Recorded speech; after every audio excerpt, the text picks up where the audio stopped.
one thing that I've seen whenever people try to study Ayurvedic medicine,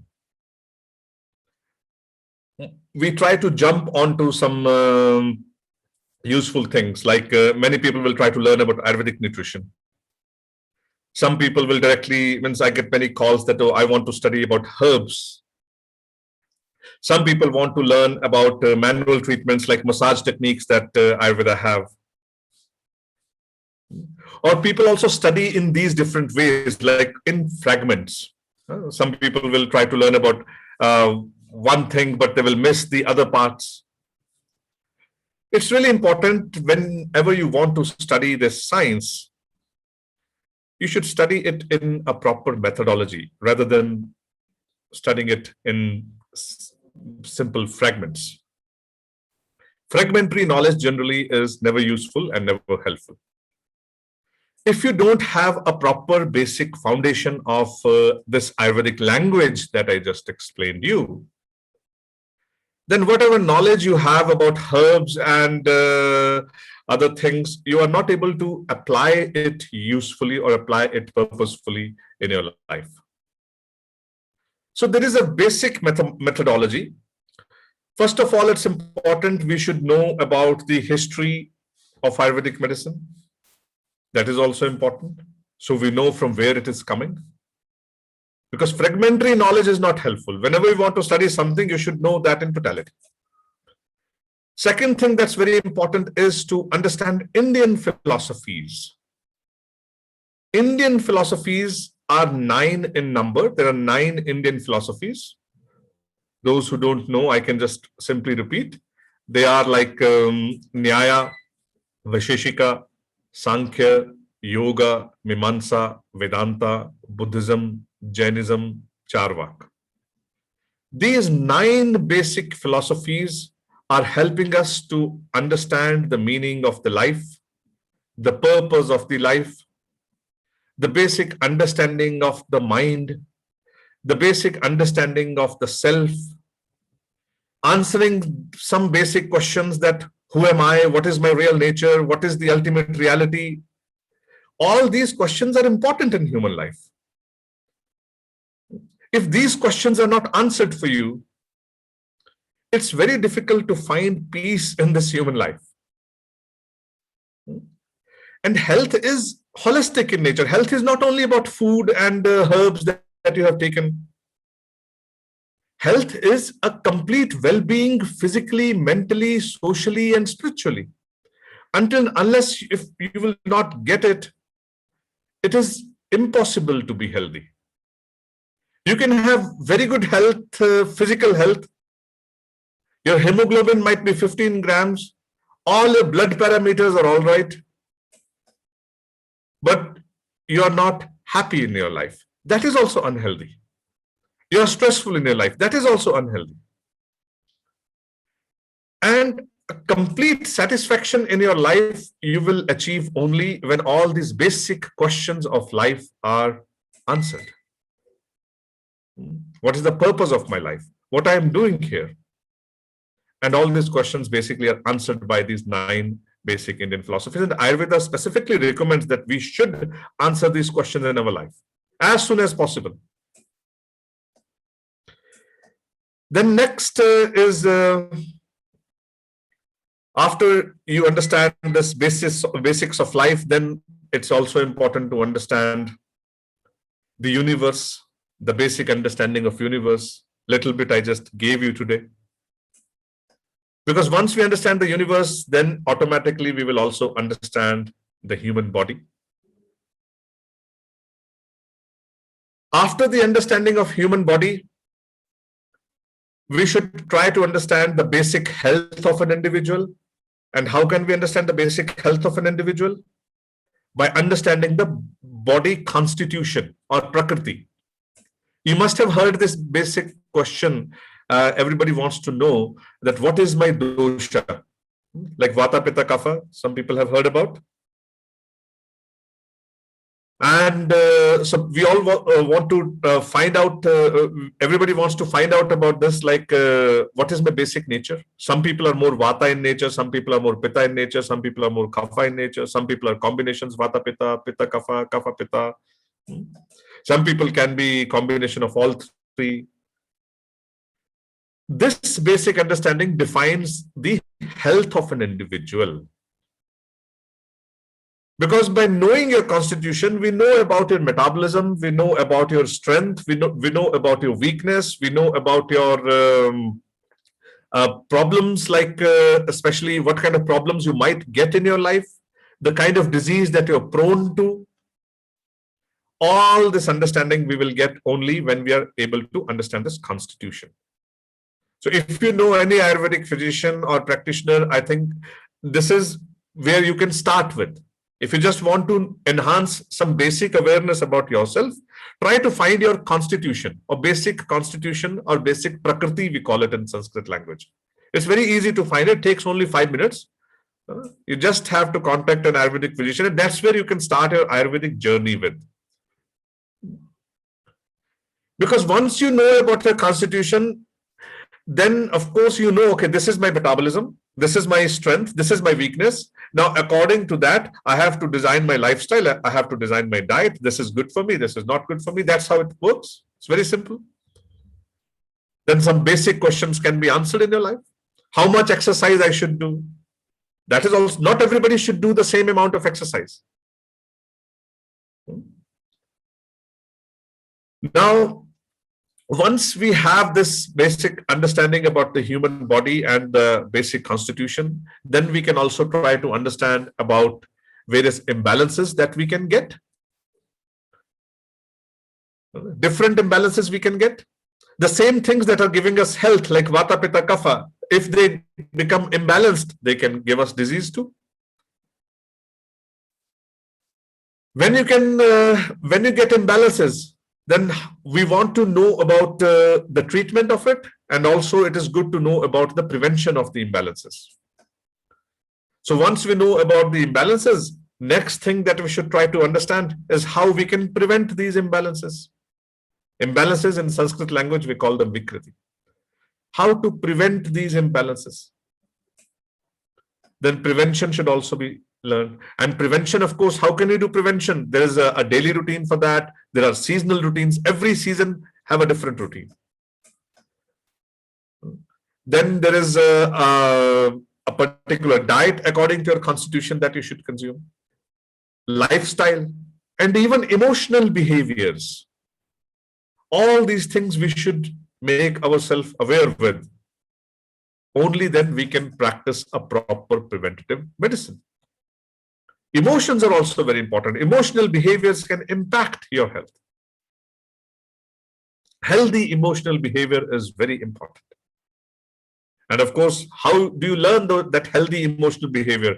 You can go back to the philosophies. They can help you to understand your various emotions that you're feeling and how to deal with them. Don't ignore them. That's the point. Next would be, once you understand this preventative medicine, the next part is the treatment. How to treat?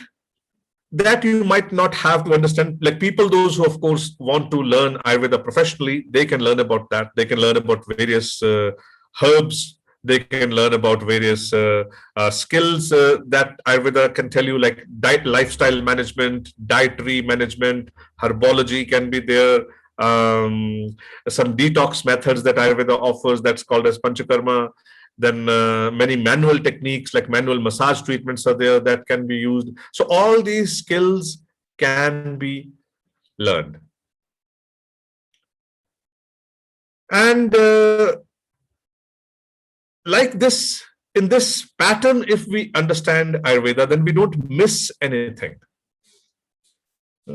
This learning about herbology, learning about nutrition, it comes later on. What's my point is that first of all, the language of Ayurvedic medicine, the language of the attributes, the language of the gunas, the language that body understands, the foundation principle, that should be very, very clear. So that's the overall, I think, overview that I have given. I think our time is almost over. So that's a brief understanding I have given, and I hope it will be useful for you, at least to enhance your awareness. And I hope this awareness, through this awareness, you will take some first action to enter into this Ayurvedic ocean. And at least you can start with knowing your body constitution. Know about yourself.